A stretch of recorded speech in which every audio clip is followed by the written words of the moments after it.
Débora Carvalho tá lá na frente do CT. Débora, chefe novo já tá chegando pedindo contratação, é isso?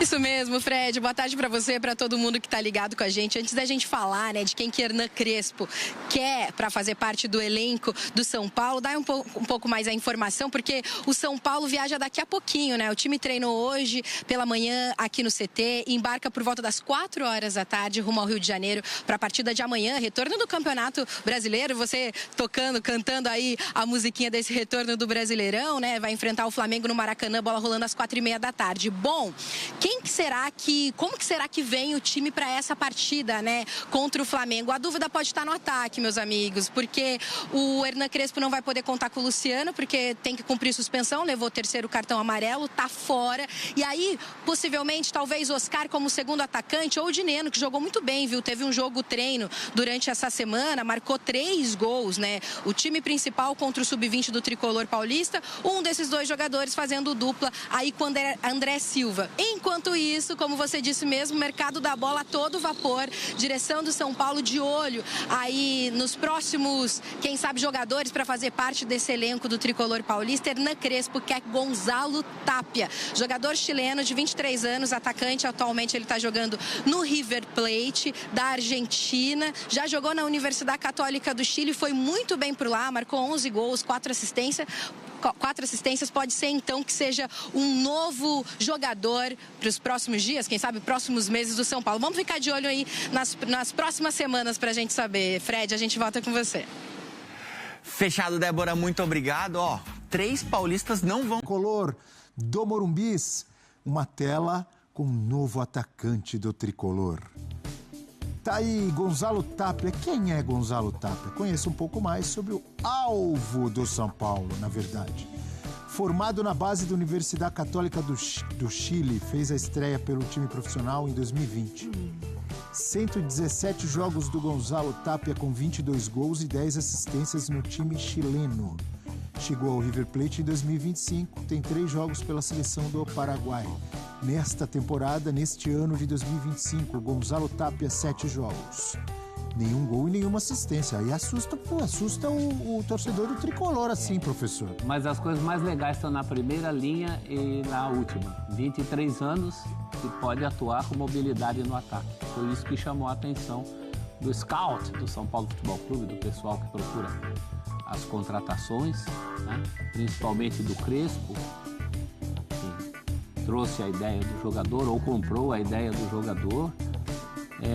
Eu acho interessante, 23 anos e com essa possibilidade de mobilidade no ataque, são 2 coisas que o time precisa.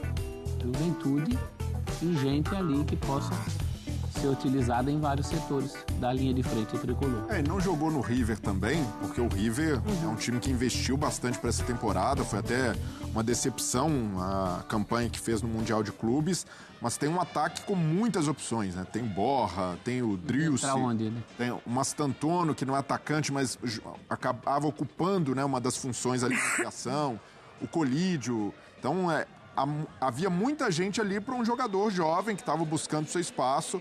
Com o Galhardo jogou pouco, principalmente ali no campeonato argentino, não teve oportunidade no Mundial, na Libertadores muito pouco.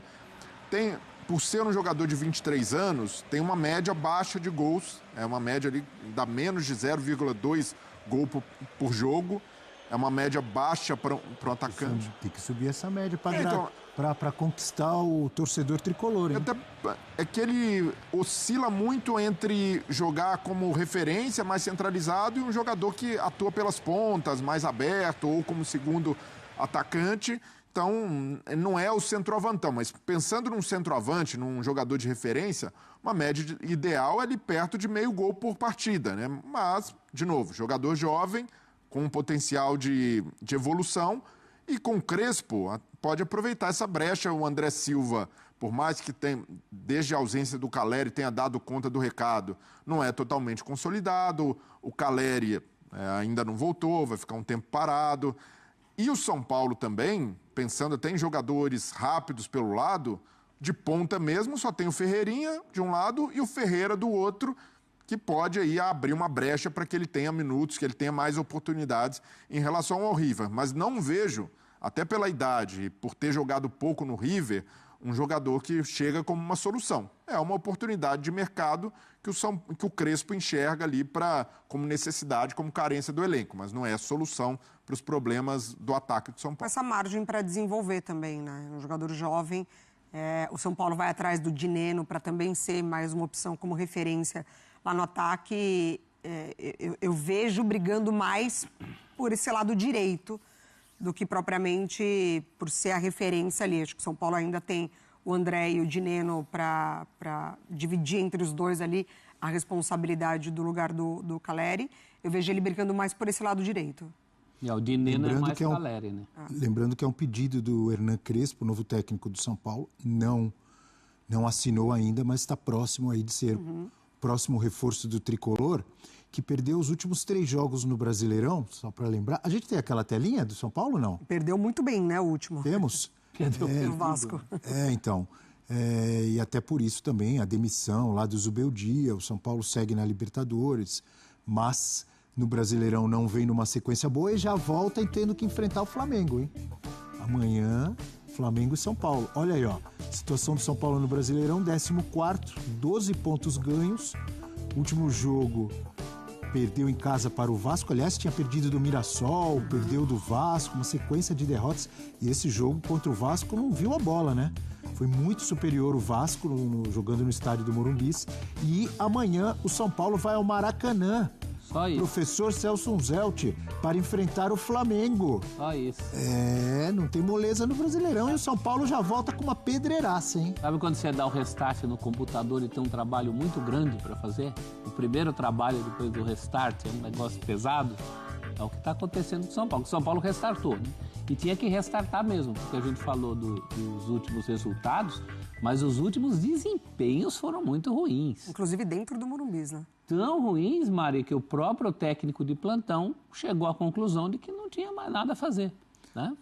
Eu tenho uma pergunta para vocês. O que o Crespo tem que fazer para melhorar aí o desempenho desse time do São Paulo? E antes de vocês responderem, vem à minha mente o mesmo que eu pensava se tivesse continuado o Zubeldia, eu penso em relação ao Hernan Crespo. Ele precisa muito dos jogadores que ficaram muito tempo no departamento médico. Lucas, Oscar e companhia. Principalmente. Não é difícil o São Paulo crescer como time, na minha opinião. Quero ouvir vocês. Mudou o técnico, mas o dilema é o mesmo. O dilema que rondava o trabalho do Zubeldia era esse.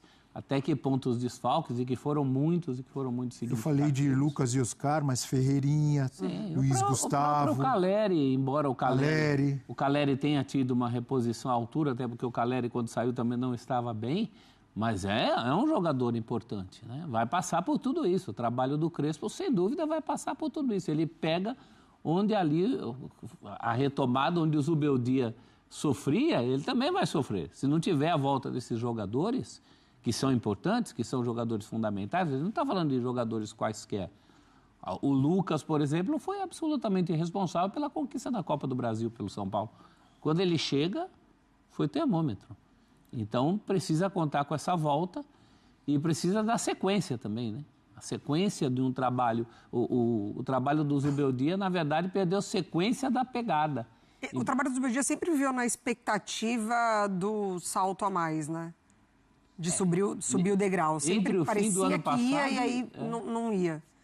Porque é uma síndrome que já vem do fim do ano passado, né, Mari? Se achava que era porque o São Paulo já tem a vida resolvida nesse ano, não vai mais para lugar nenhum, mas a coisa não andou. Na Libertadores foi bem, né, o São Paulo, na fase de grupos. Principalmente nos jogos fora, né? Desse ano, você disse? Não, desse ano. O Zubeldia cai no São Paulo, né? sem ter perdido na Libertadores, tanto na edição passada como na atual, mas desempenho também oscilou, né? Nos jogos em casa, aquele jogo contra o Alianza Lima. Abre 2-0 no primeiro tempo, baixa muito de rendimento, só fora, ganhou todos. Fora muito bem, até com muitos méritos do Zubeldia, né? Pela estratégia de jogo, pela maneira como armou o time, com 3 zagueiros.